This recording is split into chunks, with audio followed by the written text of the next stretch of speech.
नमस्कार दोस्तों, हमारे चैनल रोजगार बुक में आप सबका स्वागत है। आज की जो हमारी क्लास है वो हिंदी है। हिंदी वर्णमाला प्रश्नोत्तर। ये क्लास आपकी यूपी के जितने भी एग्जाम होंगे सबके लिए बहुत ही महत्वपूर्ण होगी और अन्य सभी कॉम्पिटेटिव एग्जाम जिसमें से हिंदी ग्रामर से क्वेश्चन पूछे जाते हैं उन सबके लिए भी बहुत ही महत्वपूर्ण होगी। इससे पहले हमने हिंदी वर्णमाला के टॉपिक को पूरा ऑलरेडी डिस्कस कर लिया है। इससे पहले अगर वो वीडियो आपने नहीं देखा तो इससे पहले का जो वीडियो है उसको आप जरूर देखें। इसके बाद जो प्रैक्टिस क्वेश्चन है ये सभी प्रीवियस ईयर क्वेश्चन है, बहुत ही इंपॉर्टेंट क्वेश्चन है। ठीक है, तो आज का वीडियो बहुत ही इंपॉर्टेंट रहेगा आपके लिए। तो चलिए शुरू करते हैं आज का वीडियो।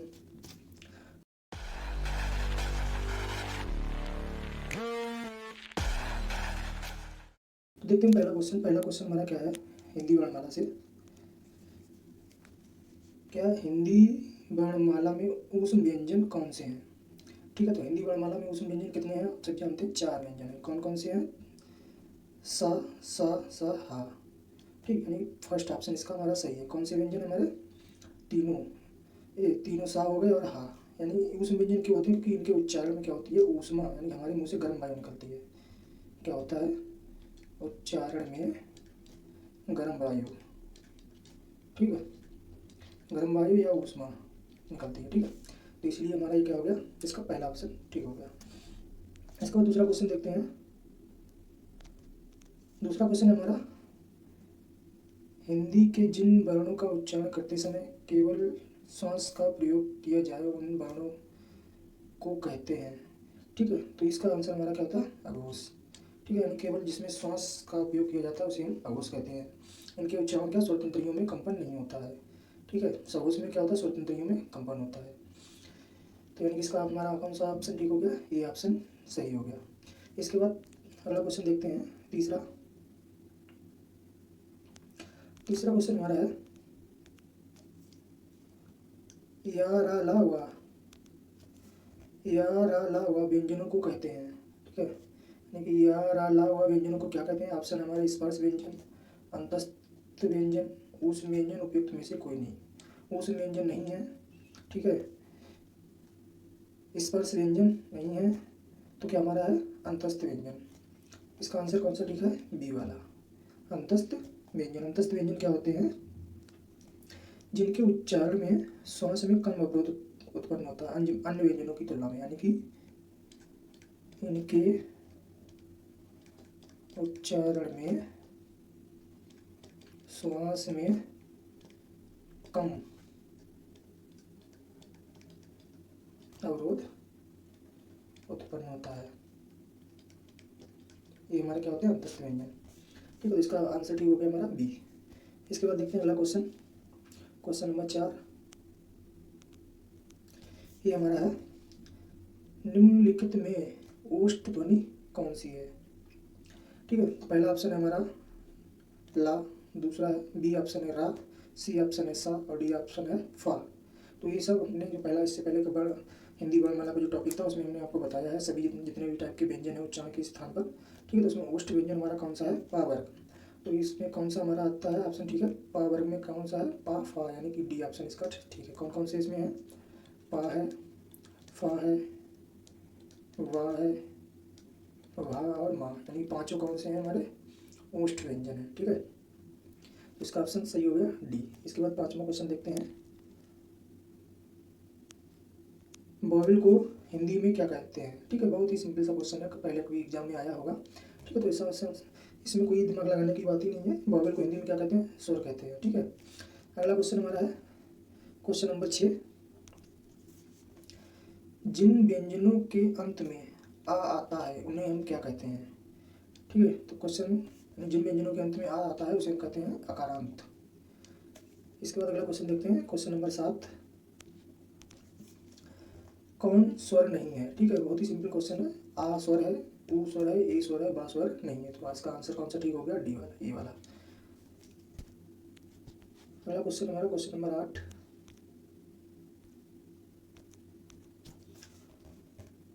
निम्नलिखित में से कौन सा वर्ण घोष है? ठीक है, तो कौन सा घोष है? घोष और घोष की परिभाषा क्या है?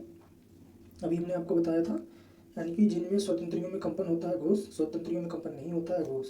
तो घोष कौन कौन से वर्ण वो होते हैं?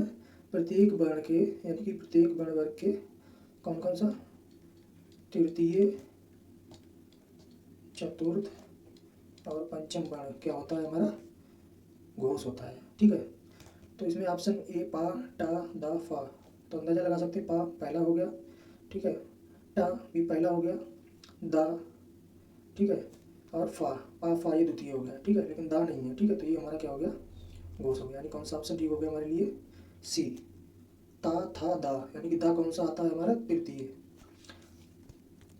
इसके बाद भाषा की सबसे छोटी इकाई, भाषा की सबसे छोटी इकाई क्या है? तो भाषा की सबसे छोटी इकाई है वर्ण। हमने वर्ण की परिभाषा आपको बताई है, तो उसमें भाषा की सबसे छोटी इकाई क्या है? वर्ण है। अगला क्वेश्चन देखते हैं, क्वेश्चन नंबर 10। वर्णमाला किसे कहते हैं?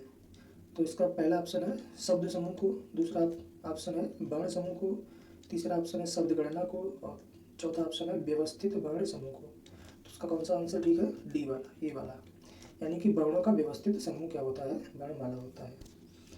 अगला क्वेश्चन देखते हैं, क्वेश्चन नंबर 11। क्वेश्चन 11 क्या कहता है? निम्नलिखित में से कंठ ध्वनि कौन सी है? तो इनको हमने वर्ण के टॉपिक में पढ़ाया है, तो कंठ ध्वनि कौन सी है? ये वाली। इसका कौन सा ऑप्शन ठीक होगा? पहला, का, खा, गा, घा, ड़ा, ये हमारी क्या है? कंठ, कंठ ध्वनि, उनके उच्चारण में हमारे कंठ से आवाज निकलती है, तो कंठ ध्वनि हो गई। ठीक है, सिंपल सा क्वेश्चन है। क्वेश्चन नंबर 12 है। 12 क्या है? निम्नलिखित में से उच्चारण स्थान के आधार पर मूर्धन्य व्यंजन बताइए। ठीक है, तो वही है जितना जो उच्चारण के स्थान पर जो व्यंजनों का विभाजन है वो हमने आपको पढ़ाया है। ठीक है, उन्हीं से क्वेश्चन है, वो आपको तैयार है, तो इसको बहुत ही सिंपल क्वेश्चन आप बिल्कुल सेकंडों में इनको सॉल्व करेंगे। तो इसके लिए हमारा कौन सा ऑप्शन ठीक है? सी, आंसर नंबर सी। ठीक है, इसके बाद 13 नंबर क्वेश्चन देखते हैं। अगला, निम्नलिखित में से अल्प विराम वर्ण कौन सा? अल्प विराम मतलब क्या होता है? जिनके उच्चारण में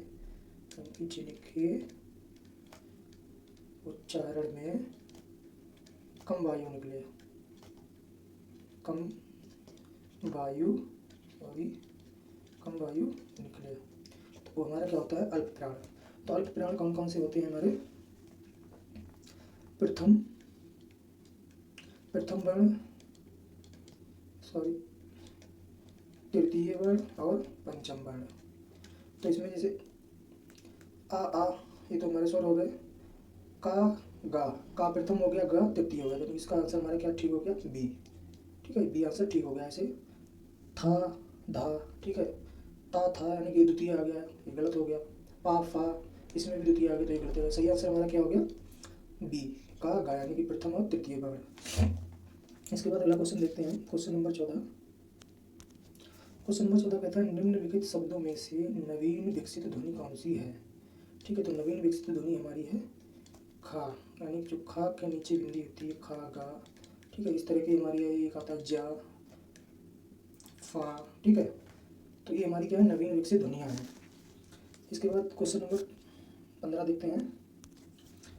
निम्नलिखित में से कौन सा घोष वर्ण है?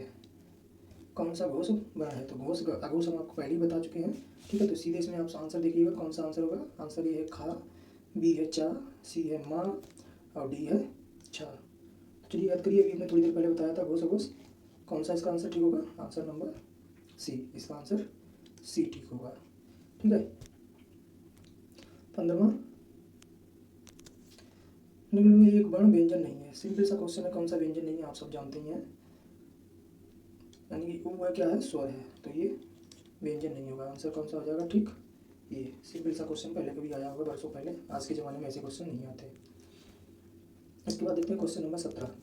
क्वेश्चन नंबर 17 क्या कहता है? निम्नलिखित में से कौन सी ध्वनि ओष्ठ नहीं है?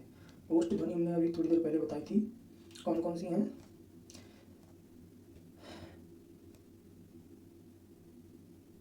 पा, फा, बा, भा और माँ, ये हमारी क्या है? ओष्ठ ध्वनि है। तो पा भी ओष्ठ ध्वनि है, बा भी ओष्ठ ध्वनि है, माँ भी ओष्ठ ध्वनि, कौन सी नहीं है? ता नहीं है। तो इसका आंसर कौन सा ठीक होगा? ता, यानी कि ये ओष्ठ ध्वनि नहीं है। अगला क्वेश्चन है हमारा क्वेश्चन नंबर 18। क्वेश्चन नंबर 18 क्या है? हिंदी भाषा में मूलतः वर्णों की संख्या कितनी मानी गई है? तो मूलतः वर्णों की संख्या कितनी है? हमने आपको टॉपिक में बताया था, अगर आपने अच्छे से वीडियो को देखा होगा तो आपको पता होगा इसमें कौन सा आंसर ठीक है। 50, 51, 52 और 53 में कौन सा ठीक है? 52। मूलतः ध्वनियाँ हमारी कितनी है? 52 टोटल, यानी कि टोटल बार कितने हैं? 52। क्वेश्चन नंबर 19 है,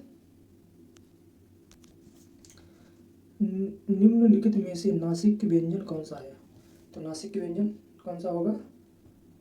वहाँ वह हमारा नासिक के व्यंजन होगा। सिंपल से है, हमने जो विभाजन बताया वो वीडियो अगर देखा होगा या नोट्स हमारे देखे होंगे तो आराम से आप सभी क्वेश्चन कर लेंगे।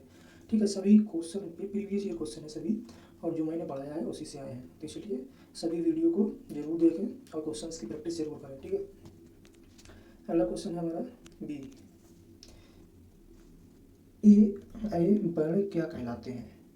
ठीक है, तो ये भी हमने आपको बताया है, ए ऐ वर्ण हमारे क्या कहलाते हैं। इसका कौन सा आंसर है हमारा? कंठ तालव्य, यानी कि आंसर डी ठीक है। इसके बाद देखते हैं क्वेश्चन नंबर 21, विसर्ग से बना शब्द कौन सा है? ठीक है, अधा, निष्प्रय, द्वित्व, थोड़ा सा। तो विसर्ग आप जानते हैं विसर्ग क्या होती है, जो दो बिंदु ये थी विसर्ग होती है, तो ये हमारा सही आंसर है। सिंपल सा क्वेश्चन है। इसके बाद अगला क्वेश्चन है 22 नंबर का, निम्नलिखित में से किस शब्द के द्वित्व व्यंजन है? तो द्वित्व व्यंजन हमारा क्या होता है, मैंने आपको बताया था। ठीक है, यानी कि सेम व्यंजन, यानी कि सेम व्यंजन मिले तो हमारा क्या बन जाता है? द्वित्व व्यंजन बन जाता है। सेम व्यंजन यानी कि समान व्यंजन। पुनः, इलाहाबाद, उत्साह और दिल्ली, तो इसमें कौन सा है आंसर? ठीक है, दिल्ली। क्यों ठीक है? क्योंकि इसमें ला यानी कि आधा ला पूरा ला, ये सेम यानी कि समान व्यंजन मिलके एक नया शब्द बना है इस तरह से, तो इसका आंसर ठीक हो गया ये। द्वित्व व्यंजन यानी कि समान, जैसे ता ता मिल गया, ठीक है, ला ला मिल गया, तो ये हमारे क्या है? सब द्वित्व व्यंजन है। इसके बाद अगला क्वेश्चन है क्वेश्चन नंबर 23,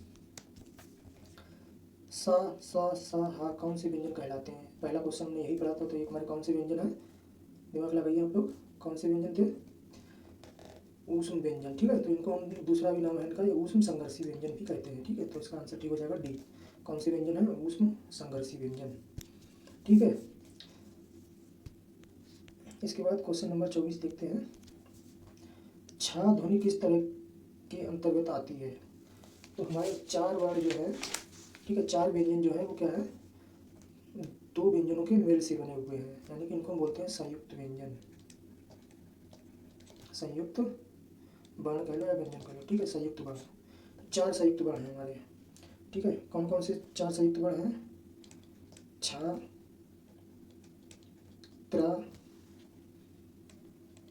ज्ञा और श्रा, ये हमारे 4 वर्ण हैं। कौन से? संयुक्त वर्ण। तो ये इसमें हमारा कौन सा है? संयुक्त वर्ण। ठीक है, तो जिसमें छा जो बनता है वो किसके मेल से बनता है?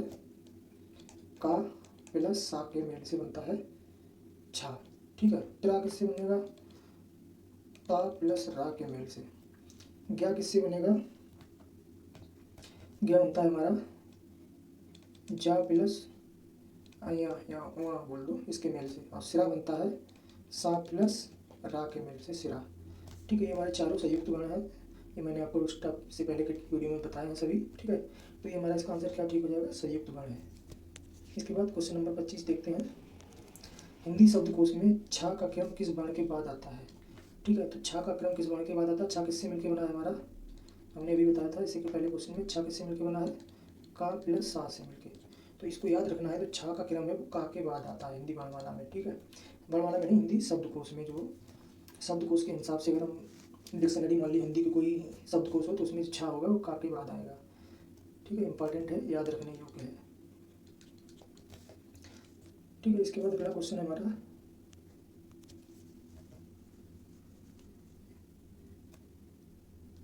वह वर्ग किन वर्णों के सहयोग से बना है? ठीक है, सॉरी इसमें यहाँ पे कोई मिसप्रिंट है। ठीक है, यहाँ पे क्या है, थोड़ा सा मिसप्रिंट है, यहाँ ये गया है, मिसप्रिंट नहीं है लेकिन हल्का सा दिख नहीं रहा है, ये हमारा है गया। ठीक है, गया किसके सहयोग से बना? तो अभी मैंने इसके पहले से क्वेश्चन में बताया था, जा और आया के सहयोग से, तो इसका आंसर हमारा बी ठीक है। निम्नलिखित में से अघोष वर्ण कौन सा है? तो सघोष अघोष हम कई बार बता चुके हैं, इससे पहले की वीडियो में बताया, इसमें बताने की जरूरत नहीं, आप लोग अपना दिमाग लगाइए। ठीक है, बताइए कौन सा इसमें सही होगा आपके अनुसार? ठीक है, तो इसमें हमारा कौन सा? सा सही है। ठीक है, सा क्यों ठीक है? कि तीनों सा जो होते हैं वो हमारे अघोष में आते हैं, यानी कि सा, सा और सा। तीनों हमारे कौन से हैं, अघोष हैं, याद रखना इंपॉर्टेंट है, इन्हीं से ज़्यादा पूछा जाता है। हा जो है वो हमारा अघोष सघोष है, ये हमारे क्या है, अघोष है, और हा जो है वो सघोष है, याद रखना है। ठीक है, इसके बाद क्वेश्चन नंबर अगला देखते हैं 28। 28 नंबर क्वेश्चन क्या कहते हैं, छह वर्ग किसके सहयोग से बना है। ठीक है, तो छह वर्ग अभी हमने बताया था किसके सहयोग से बना है, का और सा के सहयोग से। ठीक है, इसके बाद अगला क्वेश्चन है क्वेश्चन नंबर 29। हिंदी वर्णमाला के स्वरों की कुल संख्या कितनी है। तो हिंदी वर्णमाला में स्वरों की कुल संख्या कितनी है, 10, 11, 12, 13। कौन सा सही है, हमने बताया है 11। ठीक है, सिंपल सा क्वेश्चन है। इसके बाद अगला क्वेश्चन है हमारा, हिंदी वर्णमाला में व्यंजनों की संख्या कितनी है। ठीक है, तो 32, 33, 34, 35। कौन सा सही है, इसमें मैंने आपको दो ऑप्शन बताए थे। ठीक है, तो इसमें कौन सा सही होगा हमारा, 33। हिंदी वर्णमाला में व्यंजनों की संख्या कितनी है, 33। ठीक है, तो ये जो 30 टोटल क्वेश्चन थे, प्रीवियस ईयर क्वेश्चन थे, एग्जाम्स में आए हुए क्वेश्चन थे, बहुत ही इंपॉर्टेंट हैं। और ये जो क्वेश्चन है इनकी प्रैक्टिस आप कर सकते हैं हमारी वेबसाइट, कौन सी आप जानते हैं, rozgarbook.in पे। ठीक है, उस इसका लिंक मैं डिस्क्रिप्शन में दे दूँगा। आप हमारी वेबसाइट को विजिट करेंगे तो वहाँ पे आपको हिंदी वर्णमाला प्रैक्टिस क्वेश्चन के मतलब हिंदी वर्णमाला प्रश्नोत्तर नाम से एक पोस्ट मिल जाएगा। ठीक है, तो इन क्वेश्चंस की आप 5-6 दिनों के बाद प्रैक्टिस कर सकते हैं, जिसके आप बिल्कुल ही कंटेस्ट हो जाएंगे। आपको बिल्कुल अंदाज़ा लग जाएगा कि जो हमने पढ़ाया है इनसे सभी क्वेश्चन पढ़े हुए हैं और सभी क्वेश्चंस को हल कर पा रहे हैं। और ये जो क्वेश्चन है आगे आने वाले एग्जाम में इनके आने की संभावना बहुत ही अधिक है। तो आशा करता हूँ ये वीडियो आपको बहुत ही पसंद आया। वीडियो अच्छा लगा हो तो अपने दोस्तों के साथ शेयर करें और हमारे वीडियो को लाइक करें और चैनल को जरूर सब्सक्राइब करें।